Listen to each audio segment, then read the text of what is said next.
વિદેશમાં સારી નોકરી, સારો પગાર અને ઉજ્જવળ ભવિષ્ય, ઉચ્ચ પદ ના સપના કોણ નથી જોતું? તમામ લોકોને એવું હોય કે આવી પોસ્ટ મળે, આવો હોદ્દો મળે, આવો પગાર મળે, અને એ પણ વિદેશમાં, તો એ કેટલી સારી કમાઈ થઈ શકે. તમામ લોકોના સપના હોય છે, પરંતુ આ જ સપના જ્યારે ઠગ ટોળકીની કમાણીનું સાધન ને હથિયાર બની જાય છે, ત્યારે પળભરમાં જ પરસેવાની, જીવનભરની લાખો રૂપિયા અને કરોડ રૂપિયાની કમાઈ લૂંટાઈ જતી હોય છે. આવો જ કિસ્સો સુરત શહેરમાંથી બહાર આવ્યો છે.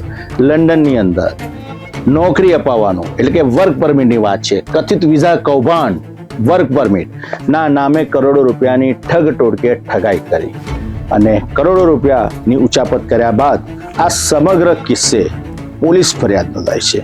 હવે પોલીસ દાદા એક્શનમાં છે, એટલે ઘણા બધા રહસ્યો ઉજાગર થયા છે.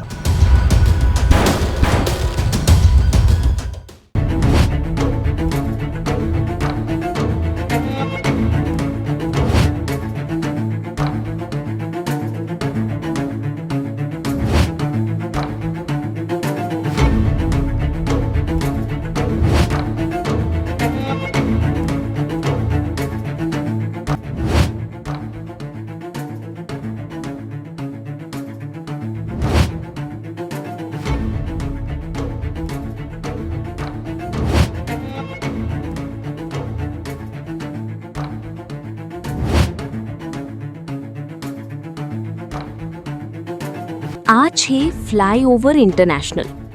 અમદાવાદમાં આવેલી આ કંપની પર આરોપ છે કે તાણે લોકોને લંડનમાં કેર હોમમાં નોકરી અપાવવાના સપના બતાવ્યા, સારા પગાર અને કાયમી નોકરીની લાલચ આપી, અને પછી શરૂ થયો લાખો રૂપિયાની ઉઘરાણીનો ખેલ. આરોપ મુજબ એક વ્યક્તિ પાસેથી 18 થી 20 લાખ રૂપિયા સુધી લેવામાં આવતા હતા. સુરતના અશ્વિન માયાણીએ 7 લોકોને આ કંપની મારફતે વિદેશ મોકલવાની પ્રક્રિયા કરાવી હતી, પરંતુ થોડા જ સમયમાં હકીકત સામે આવી ગઈ. હું અશ્વિન માયાણી, અમારી સાથે 2023માં જે યુકે કેર હોમ નામથી અમે ફ્લાયઓવર ઇન્ટરનેશનલ સાથે કામ કર્યું હતું. એ સમયે અમને એવું કીધું કે 2023માં કોવિડ પછી કેર હોમમાં બહુ માણસોની જરૂર છે અને તમારી પાસે એમ્પ્લોયમેન્ટ હોય તો અમને આપજો. તો એ સમયે અમે ભાવેશભાઈ રવાણી અને હર્ષભાઈ રવાણી અને એમના પરિવારમાં એમના મમ્મી ભાવનાબેન રવાણી અને એમના હર્ષભાઈના વાઇફ નિરાલીબેન રવાણી સાથે કામ કરેલું હતું. અને અમારા રિલેટિવ તરીકે અમે પહેલી 1-2 ફાઇલ આપી અને પછી અમને ખબર પડી કે આ બધું ફ્રોડ છે અને આ લોકો ફૂલ ફેમિલી મળીને ફ્રોડ કામ કરી રહ્યા છે. એમના મમ્મી પપ્પા અહીં અમદાવાદ ટીઆરબી મોલમાં બેસે છે, ફ્લાયઓવર ઇન્ટરનેશનલ કરીને ઓફિસ છે, અને હર્ષ રવાણી લંડનની અંદર ફ્લાયઓવર ઇન્ટરનેશનલ કરીને ત્યાં પણ બ્રાન્ચ ઓપન કરીને કામ કરે છે અને આવી છેતરપિંડીઓ કરે છે. તો એ સમયે અમે પહેલી ફાઇલ જ્યારે આપી એના વિઝા આવ્યા ત્યારે અમારા ક્લાયન્ટ ગયા, ત્યાં સુધીમાં અમારી 7 ફાઇલનું કામ રનિંગ હતું અને ખબર પડી કે ત્યાં કોઈ કંપની છે નહીં. આ લોકો બધાએ ઓનલાઈન કેર હોમના લાયસન્સ લઈને બધાની વર્ક પરમિટો શો કરીને માણસોને બોલાવીને ત્યાં જઈને કોઈ વિઝા કામ નથી મળતું, કારણ કે ઓનલાઈન કંપની હોય છે તો એમ્પ્લોયમેન્ટ જઈને ક્યાં કામ શોધવાના.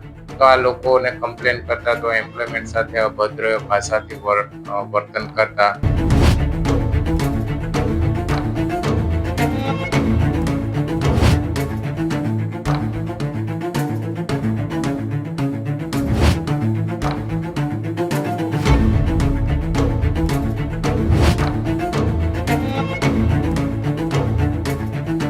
આ સમગ્ર કિસ્સામાં ચોંકાવનારી બાબતો ઉજાગર થઈ છે. 2 વ્યક્તિઓ લંડન પહોંચી ગઈ. લંડન પહોંચી ત્યારે તેમને ખબર પડી કે કોઈ કંપની છે, એ કંપનીમાં એ નામે તેમની ભરતી થશે.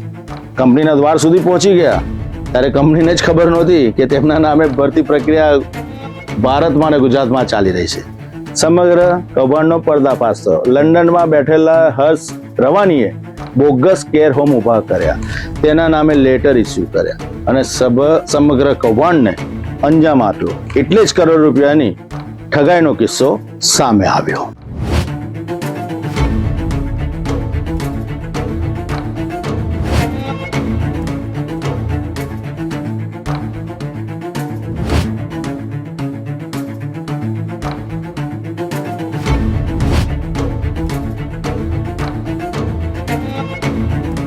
મામલો માત્ર છેતરપિંડી સુધી સીમિત રહ્યો નહોતો. ફરિયાદી દ્વારા સમગ્ર માહિતી એમ્બેસી અને લંડન સરકાર સુધી પહોંચાડવામાં આવી. ત્યારબાદ શરૂ થઈ તપાસ, અને તપાસમાં સામે આવ્યું કે કથિત રીતે ગેરકાયદેસર રીતે વર્ક વિઝા મેળવવા માટે લોકો પાસેથી હજારો પાઉન્ડ વસૂલવામાં આવ્યા હતા. આરોપ છે કે 22,000 પાઉન્ડ સુધીની રકમ લેવામાં આવી, અને આ મામલે હર્ષ રવાણીની લંડનમાં ધરપકડ પણ કરવામાં આવી હતી.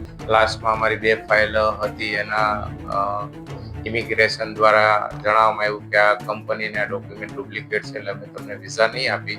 તો અમે એમને કમ્પ્લેન કરી કે આ પેમેન્ટ બધું છે શું છે, તો તે જે ગેરંટી આપી હતી જોબ ના મળે તો અમે પૈસા 100% પાછા આપશું.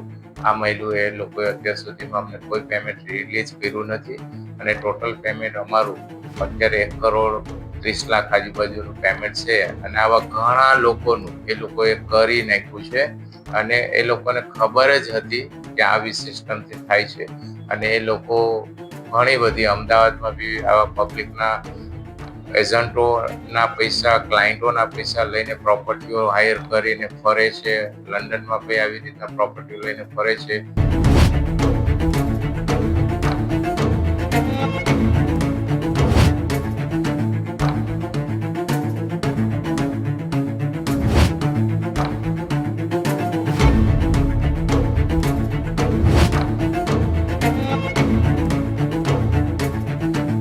એક બે નહીં, પરંતુ 7 લોકોના મળીને અંદાજે 1,30,00,000 રૂપિયા કૌભાંડમાં ફસાયા હોવાનું સામે આવ્યું છે.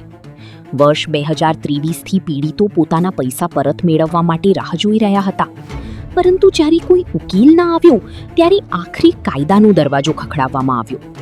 સુરતના કાપોદ્રા પોલીસ સ્ટેશનમાં ભાવેશ રવાણી, તેની પત્ની, પુત્ર હર્ષ રવાણી અને પુત્રવધુ નિરાલી રવાણી સામે ફરિયાદ નોંધાઈ છે. અને એમને એરેસ્ટ પણ કરેલો હતો હર્ષ રવાણીને, અને ત્યાં જામીન ઉપર છૂટેલો છે. અને ઘણી વખત અહીં ઇન્ડિયા બી આવી રીતના મિટિંગો કરવા આવતા હોય છે, અને આવી રીતના લોકોને ફસાવીને પૈસા લઈને આવું કૃત્ય કરી રહ્યા છે ફૂલ ફેમિલી. એટલે એના માટે મને એ લોકોએ પૈસા નહીં આપ્યા, એટલે મને ન્યાય જોઈએ, મને મારા એમ્પ્લોયમેન્ટને ન્યાય જોઈએ. એના માટે મેં કાપોદ્રાની અંદર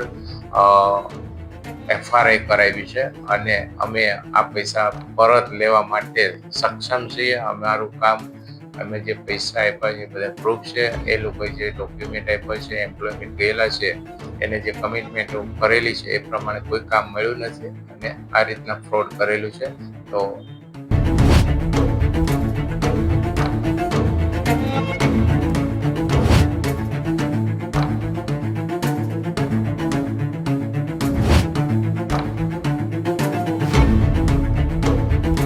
વિદેશમાં નોકરીના સપના બતાવીને ઠગાઈ કરતી ટોળકીના કરતૂતો બહાર આવી ગયા છે. હવે પોલીસ ધીરે ધીરે તપાસ કરી રહી છે. માત્ર આ ઠગ ટોળકીના 7 જ લોકો ભોગ બન્યા છે કે અન્ય લોકોને પણ શિકાર બનાવવામાં આવ્યા છે? આ માત્ર આરોપ છે કે સચ્ચાઈ તે દિશામાં પોલીસની તલસ્પર્શી તપાસનો પ્રારંભ થઈ ચૂક્યો છે. લંડનમાં બોગસ કેર હોમ ઊભા કરીને આવા લોકોને પોતાના ફાંદામાં ફાંસીને કરોડો રૂપિયાની માતબર રકમ પડાવી લીધી. હવે આ 7 લોકોની વાત છે, પરંતુ સમગ્ર ગુજરાતમાં ઘણા બધાને શિકાર બનાવીને આશ્વાસન આપ્યા હશે અને રૂપિયા આપીશું એવા વાયદા પણ કર્યા હશે. હવે પોલીસ તપાસ કરતા અલગ અલગ નામો અને ચહેરાઓ સામે આવી શકે છે, પરંતુ ઠગ ટોળકી બિંદાસ ઠગાઈ કરે છે અને સાથે સાથે લાખો રૂપિયા, કરોડો રૂપિયા ઉલેચી જઈ રહી છે. મહત્વની વાત છે કે લાલચ મનમાં ગમે તેટલી હોય, સપના ગમે તેટલા ઊંચા હોય, પરંતુ કોઈ પણ એજન્ટ, દલાલની વાત આવે તો તેની તપાસ કરો, સંસ્થાની તપાસ કરો, અને આ તપાસ પૂર્ણ થયા બાદ જ કોઈના પર વિશ્વાસ કરો. રૂપિયાની લેતી દેતી વખતે સતર્ક રહો, સાવધાન રહો, ને તો તમારી કમાણી, પરસેવાની આવી જ ઠગ ટોળકીને લૂંટીને પળભરમાં ગાયબ થઈ જશે.